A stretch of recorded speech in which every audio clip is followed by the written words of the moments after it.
years old, and my mother asked me to go to a play with her. And I said, "Nah, Mum, I'm going to the movies with my mates."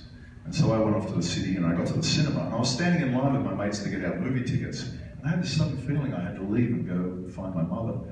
And I literally, to this day, can't explain what came over me. And I looked at my friends and I said, "Hey guys, I've got to go." And I didn't walk out, I ran out of the cinema. And I ran all the way home. And when I got there, my mum had left. So I went up to my dad's bedroom and his top drawer usually had coins and stuff. And I raided his coin drawer and I took enough money to get a taxi. And I called a taxi into where the theatre was that my mum was watching this particular play. And when I got there, the play had started. And you know, they don't let you into the theatre once the play started, right? And I'm knocking on the door and this guy came out and he was, "Brrr." And I said, "My mum's in there." And he was like, "Yeah." And he went, "No, no, no." And he let me in. And I remember standing, and as I walked in, I remember seeing the stage light was just, it lit up my mother. My mother was beautiful, really beautiful. And it was just lit her up, and she looked toward me and she smiled, and she was so happy that I made it to be there with her. And I went and sat with her. The play finished, we got into a car, we went around the corner into a stop sign intersection, and we had the right of way, and we went through, and a drunk driver came through and hit our car at very high speed. And it hit my mother's side of the car, and I was in the back, and I didn't have a seatbelt on, and the car spun into the air and hit a telegraph pole while spinning, and it threw me out the window, the side window, and that scar there is from going out the window. That one there's from hitting the road. But when I went out, I mean, I'm so lucky. I'm so lucky not to died, or you know, but I took a blanket out with me. I was holding onto this blanket, and my father was in the car. He was driving, and when he got out of the car, there was this drunk guy came out of his car and was like, "That'll be all right, mate. That'll be all right." And my dad went to kill him. Unfortunately, my brother was in another car accident prior to that, and he ended up dying from a car accident. My dad had a very tough time with all of this. So when he saw this guy, he knew my mum was dead. You know, she got hit really badly. And my dad went and started to kill this guy.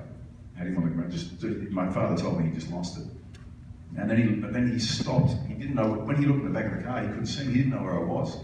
And the only thing that stopped him from really taking this guy out was he turned sideways and he saw me down the road. And he said to me, it was like, the distance was like from here to the end of the room. I got thrown. One of the police officers who interviewed me after the crash told me that he didn't understand how I didn't die or break every bone in my body because of the distance that I traveled. Usually they'll find people on the road from car accidents that got thrown through windscreens or whatnot. Usually that distance is pretty, you know, they know those distances mean so much damage. In any case, that's how I got that scar, you know. And as a way to deal with my mother's death, I first started dancing. My girlfriend was a ballerina and she said, "Come and dance."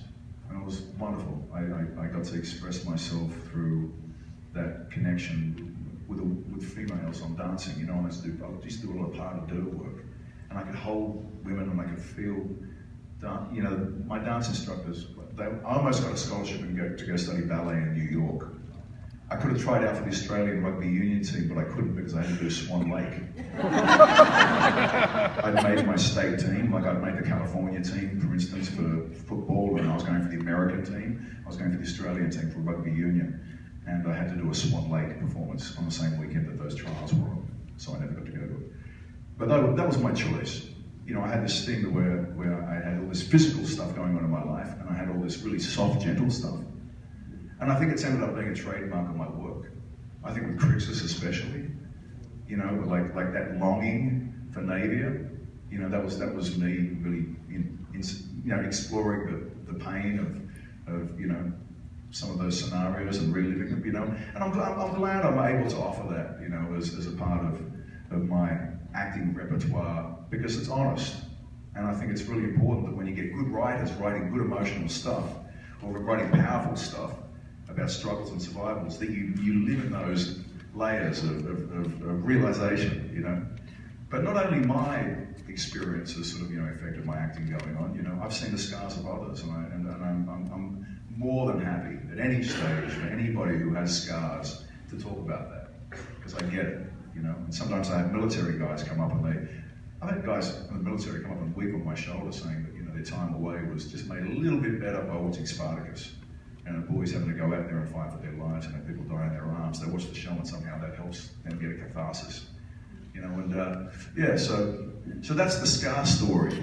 My scars are real, and I wear them. I wear them with pride, and I wear them, you know, with sorrow, and I wear them with all the emotional layers that need to come in my characters. Yeah. Thank you.